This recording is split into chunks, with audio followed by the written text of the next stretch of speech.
आपने चोरी डकैती की बहुत सारी कहानियां सुनी होंगी, लेकिन जो आप सुनने वाले हैं ये सुनकर आपको हैरानी भी होगी और ये भी पता चलेगा कि ऐसा चोर पूरी दुनिया में कहीं और हो ही नहीं सकता। धनीराम मित्तल एक ऐसा चर्चित नाम जिसे आपने शायद ज़रूर सुना होगा, क्योंकि इस शख्स को भारत का सबसे शातिर चोर माना जाता है। ये चोर धोखाधड़ी से 2 महीने तक जज की कुर्सी पर बैठकर फैसला सुनाता रहा। अब ऐसे शख्स को शातिर दिमाग चोर नहीं कहेंगे तो और क्या कहेंगे। तो आइए जानते हैं इस चोर के बारे में कई खास बातें। धनीराम का जन्म 1939 में हरियाणा में भिवानी शहर में हुआ। इनका परिवार पढ़ा लिखा था। खुद का भाई भी आगे चलकर जज बना। खुद धनीराम भी पढ़े लिखे थे। उन्होंने रोहतक के कॉलेज से अपना ग्रेजुएशन किया था। ग्रेजुएशन के बाद ही वो सरकारी नौकरी के लिए यहाँ वहाँ धक्के खाना शुरू कर चुके थे। बाकियों की तरह उनका भी यही सोचना था कि अगर सरकारी नौकरी मिल जाए तो ज़िंदगी आसान हो जाएगी, लेकिन बहुत कोशिश के बाद भी सरकारी जॉब हाथ नहीं लग रही थी। एक दिन वो किसी काम से आरटीओ ऑफिस गए हुए थे। वहाँ उन्होंने देखा कि बहुत भीड़ है। लोग अपना लाइसेंस बनाने के लिए लाइन लगाकर खड़े हैं। धक्का मुक्की चल रही है। बाहर बैठे दलालों की अच्छी खासी कमाई हो रही है। दलाल पेपर्स बना के देते और लोग उस पेपर्स को अंदर ऑफिस में जाकर जमा करवा देते। ये देखकर धनीराम को लगा कि शायद यही काम करना चाहिए। तो उन्होंने वहां पर 1-2 लोगों से दोस्ती कर ली। कुछ दिन वहां बैठना शुरू किए और फिर एक दिन उन्होंने भी वहां पर दलाल के हैसियत से बैठना शुरू कर दिया और पहली कमाई वहीं से शुरू हुई। अब जब वो वहां बैठने लगे थे तो उन्हें पता चला कि वहां तो फर्जी पेपर्स भी बनाए जाते हैं और उसके पैसे डबल मिलते हैं। ये देखकर उन्होंने भी फर्जी पेपर बनाना शुरू कर दिया और इससे उनकी कमाई भी डबल हो गई। सब कुछ मज़े से चल रहा था। 1964 से 1968 तक उन्होंने आरटीओ के बाहर दलाल के हैसियत से काम किया और फिर बोर हो गए। अब उन्हें लगा कि कुछ और करना चाहिए और अब तक वो फर्जी पेपर बनाने में माहिर हो चुके थे और फिर से वो दूसरी नौकरी ढूंढने लगे। और एक दिन अखबार में रेलवे में स्टेशन मास्टर की ओपनिंग दिखी। उन्होंने स्टेशन मास्टर से रिलेटेड सारे फेक डॉक्यूमेंट्स बनाए और सिलेक्शन भी हो गया। ये वो ज़माना था जब कुछ खास चेकिंग नहीं होती थी। 1968 में उन्हें रेलवे में नौकरी मिल गई और 1972 तक वो वहाँ टिके रहे। इसी दौरान किसी को कोई खबर नहीं लगी कि धनीराम फर्जी डॉक्यूमेंट्स पर नौकरी कर रहा है। 1972 में फिर से उन्हें लगा कि वो बोर हो गए हैं और कुछ और करना चाहिए। नौकरी छोड़ के वो यहाँ वहाँ दिल्ली मुंबई अपने दोस्तों के साथ भटकना शुरू कर दिए। इसी दौरान उन्होंने देखा कि इन दिनों नई नई गाड़ियों का बहुत चलन चला हुआ है। उस टाइम लोग इंपोर्टेड गाड़ियाँ मंगवाया करते थे। उनके दिमाग में ये बात चलने लगी कि क्यों ना गाड़ियों को चोरी कर कर इसे कहीं और बेचा जाए। उन्होंने कार की चोरी शुरू की। शुरू के दिनों में यह आसान लगता था। एक ही दिन में चोरी और उसी दिन उसकी बिक्री हो जाती थी और अच्छे खासे पैसे मिल जाते थे। लेकिन इस दौरान पकड़े जाने पर जेल भी जाना पड़ता था। कई बार बच निकलते और कई बार जेल की हवा खाते थे। ये काम थोड़ा रिस्की होता जा रहा था। इस मुश्किल को थोड़ा आसान करने के लिए उन्होंने आरटीओ वाला पुराना फंडा आजमाया।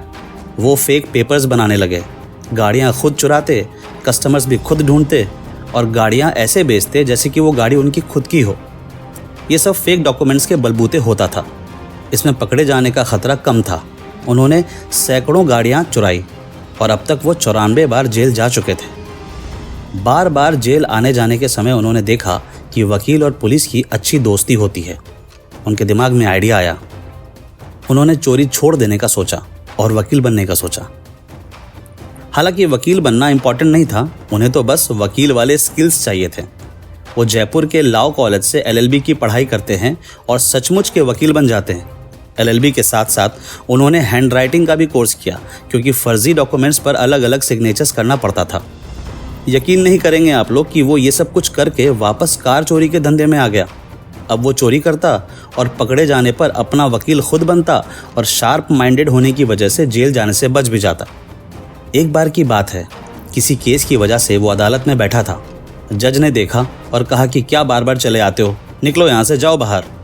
ये सुनकर पुलिसकर्मी उसे बाहर ले जाते हैं और बड़ी चालाकी से धनीराम कहता है कि क्या मजाक है, जज बिना पेपर के ही रिहा कर दिए, ऐसा भला होता है क्या, चलो मैं चलता हूँ। ये कहकर वो वहाँ से चला गया और दोनों पुलिसकर्मी सोचते रहे कि हाँ, शायद जज साहब ने ऐसा ही कुछ कहा है। लेकिन जब सुनवाई का समय आया और जज साहब ने आवाज़ दी तो दोनों पुलिसकर्मी के हाथ पैर ठंडे हो गए, क्योंकि धनीराम उन्हें बेवकूफ़ बना के जा चुका था। चोरी का सिलसिला जारी रहा और इसी दौरान उसने हजारों गाड़ियां चुराई और बेच दी। एक दिन वो अपने घर हरियाणा में था।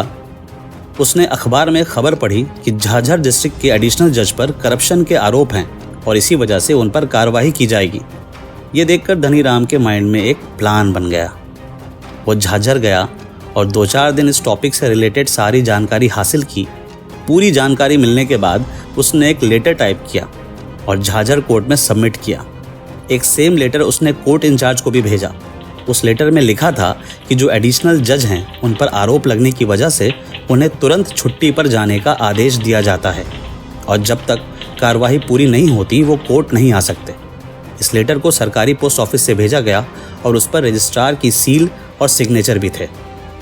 जस्ट दूसरे ही दिन एक और लेटर बनाया जिस पर धनीराम का नाम लिखा था और ये बताया गया था कि जब तक एडिशनल जज की इंक्वायरी चल रही है तब तक धनीराम कार्यभार संभालेंगे।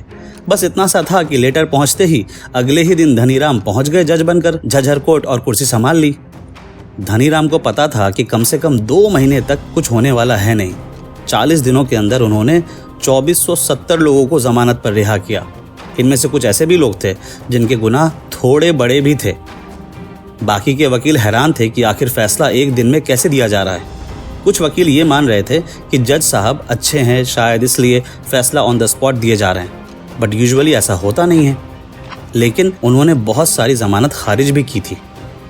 कुछ पुलिस वालों को उन पर शक होने लगा क्योंकि कुछ मामलों में जमानत नहीं देना था, फिर भी जज ने जमानत दे दी थी। वकीलों और पुलिस वालों के बीच ये फुसफुसाहट शुरू हो गई और ये फुसफुसाहट धनीराम के कानों में भी गई। जज बने हुए 41वां दिन था। कोर्ट लग गया था, सब रेडी था, लेकिन धनीराम गायब थे।